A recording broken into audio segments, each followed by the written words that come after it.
पीछे हटना नहीं, डट जाना है।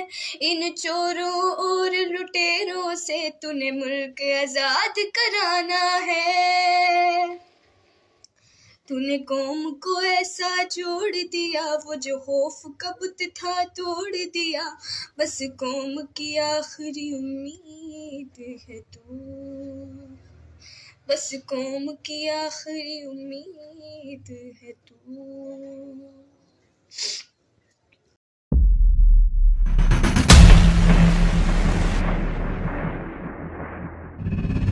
अदालती अहकामात के बावजूद कराची में शोएब शेख के घर को गैर कानूनी तौर पर मिसमार कर दिया गया है। बोल के खिलाफ इंतकामी कार्रवाइयों में तेजी। कराची में को चेयरमैन शोएब शेख का घर गिरा दिया गया। बोल के खिलाफ इंतकामी कार्रवाइयों का सिलसिला जारी है। सिंध हुकूमत की अदालती अहकामात की खिलाफ वर्जी। सिंध हाई कोर्ट का स्टे ऑर्डर नजरअंदाज।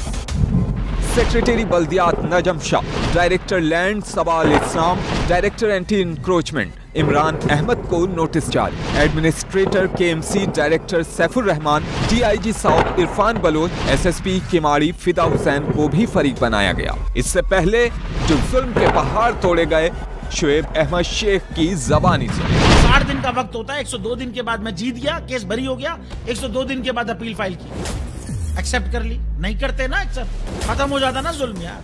भरी अदालत में मुझे बरी कर दिया, फिर पता नहीं क्या हुआ, 2.5 घंटे बाद का नोट बिफोर, मैं नहीं सुनता ये केस। खड़े रहते अपने फैसले पे, मिट जाता जुल्म। अल्लाह ताला ने बिठाया इस कुर्सी, इन कुर्सियों पे इनको यार, ये अल्लाह ताला की तरफ से फैसले करने हैं। तो या तो ये फैसले आएंगे, जुल्म मिट जाएगा, या कौम खड़ी हो जाएगी जुल्म के खिलाफ। हर मुश्किल के बावजूद बोल हकीकी सहाफत करता रहेगा।